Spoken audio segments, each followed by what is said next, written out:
and welcome to That Peter Crouch podcast with me, Peter Crouch. Tom Fordyce and Chris Stark are with me in the pub, but there's also a fourth person with us today. Never really had a guest before, but Premier League referee Mike Dean is with us here today. How are you, Mike? I'm fine, thanks. And yourself? You look a bag of nerves, by the way. Both of you.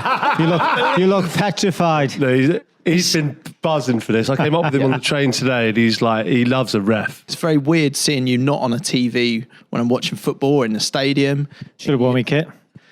I mean, Did you bring your been... cards? Oh, yeah, I carry my wallet all the time. Mike, I learned something about you early today. You used to work in a chicken factory. Yeah, foul job it was, yeah. Oh, nice. He was ready for that. He was ready for I'm that. ready in the car on the way here, don't you worry. Yes, I did. How long did you work in a chicken factory and what was your role? 16 years, went there, worked on the shop floor. 16 years, that's a long time, long I stint. went shift manager, we ended up killing 140,000 chickens a day. Just for What? 140,000 chickens a day? a day, yeah. So how did you move from that to what's the Transition? What happened? Well, I was doing refereeing anyway. I was doing both jobs. When I got in the Football League middle in '97, I basically had to go in at 6 o'clock, do my shift till 2 o'clock, get home, get me bag, drive to Carlisle, Hartlepool, Scunthorpe, wherever, go and referee, get home at 3 o'clock in the morning, straight back in work at 5, and that's how it He was. was giving fouls instead of killing fouls. Did you play as a kid? Is that why you got into refereeing? I was played in goal till I was about 14, 15, finished school, didn't get a job for 6 months, put on loads of weight. I went to about 18, 19 stone. Did you? Just needed something to get fit, so just started refereeing. It was always a part-time job. And in 2000, it all changed. And it's a no-brainer when they ring you up and say, we're offering you a position as a full-time referee, or do you want to stay doing your job and kill chickens? Imagine the reaction of the chicken factory when those chickens find out as well. Dean's gone! It was. Went down to 130,000 a day when I left. Does the grief from the players or the management staff, does it ever affect you? Not or, now. Or the Not crowd? Now. You're always going to get stick from one set of supporters or the other. The players now doesn't bother me because when I first started, it did. But the longer you referee, the more experience you get. If I'm driving home on a Saturday night, I'm getting grief on the radio. It's just laughable, some of the stuff. But that's amazing to me because there are very few humans in history who have had 30,000 people in unison calling them a I'm just privileged to be one of them. Go on, Mike. You know when you're watching Tranmere, have you ever sang the referees away? I have a few times. I have a few times. I'm watching it as a supporter. You do genuinely understand how it is from a fan's point of view. Oh, without a about shadow of a how- doubt. I know if I'm having a bad game. Say you give a pen. You'll know within 5 minutes after you give the pen that you think, I think I've got that wrong. And just tell by the vibes of the players I've got it wrong. And it Really? and it can affect you, but you just got to like block it out and move on. You made a good point, Crouchy, which is where you feel slightly guilty for showing a card, right? And I'm just thinking, when Aguero scored that goal and he's taken his shirt off, and then you've had to give a yellow for the celebration, that must feel a bit. As a fan as well, you know. I mean, I'd have been devastated if I'd scored the goal, but they know the score. They know the situation. It is the rules. It is, unfortunately. It's the rules. What I would say is, if it had been his second yellow, I would have just took the hit. Would you? Oh, good man. I'd like to hear that. Without a shadow of a doubt. When you step out on the pitch, do you put on a persona? Are you then Mike Dean, the referee? Yeah, I walk out and I'm there's a touch of arrogance about me when I walk on the pitch, and I know there is, but it's also a lot of confidence in myself because I believe in my own ability. So, But is it fair to say that Mike Dean, the referee, is sometimes a bit of a showman, you mean? showman? Yeah, good way to put it. I do come across like that. I think because of the way I referee, and I do, if the ball goes towards me, I won't jump out the way I leg it between my legs. I will do, because that's just how it is. Do you enjoy that though? Because you love a step over. I love a step over me. I do. I love the job I do, and the way I referee, it kind of comes out that I'm enjoying what I do.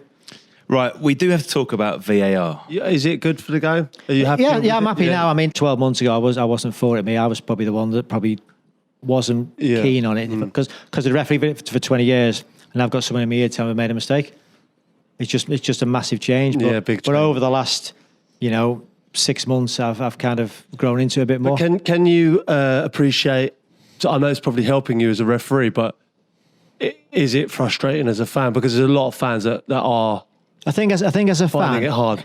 If you know how the VAR works, so if I was supporting a Premier League team, I went to watch a Premier League game, and I knew there's a VAR view getting reviewed, I would know what the answer was going to be before it come on.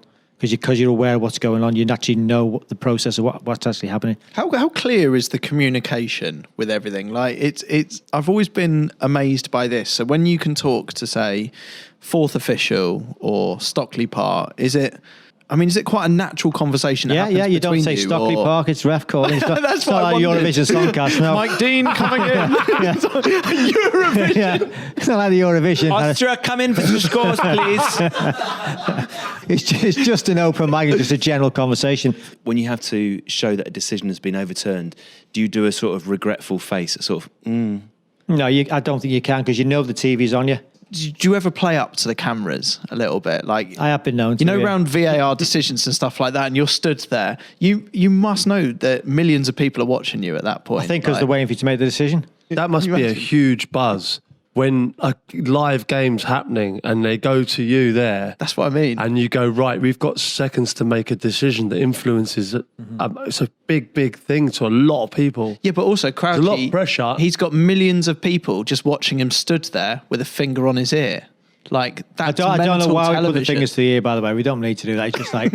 really? Yeah, you don't... You're not pushing it in so you can hear. You can hear perfectly well. Without Yeah, but pushing your it's finger just to show the crowd actually we're waiting for something. Why? Right? What we're Yeah. waiting for? Just Yeah. communication, innit? What is the most? This might be an odd question, but go with it. What is the most Mike Dean thing you think you've ever done?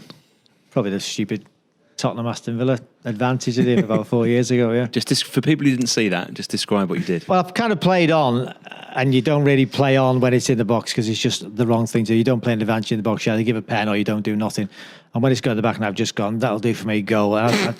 No, that's the most bizarre thing I think I've done. Yeah. But I wouldn't change it. What about the old ball up the? Yeah, that was just a bit of fun. Again, that just comes with me personality on the pitch, I think. You know, I've done it before. You know, I'd hit the ball or somewhere or he's took it off, but it's just a bit of a laugh on it. Yeah. Mike Dean, you are officially now head of emails. I've had a message from Jack. He said, my brother's booked tickets to see Morrissey with John Moss, who happens to own his own record shop in Leeds called Vinyl Whistle. What a name! It's a great name for a record shop. It's good. Have you ever been there? No, I haven't been there, no. You're not mates with John Moss? No, I'm good mates with John, yeah, but he's just, I don't collect records anymore, do I? No. But John's got a really good collection of records, so and he kept it from years gone by and decided to open a shop.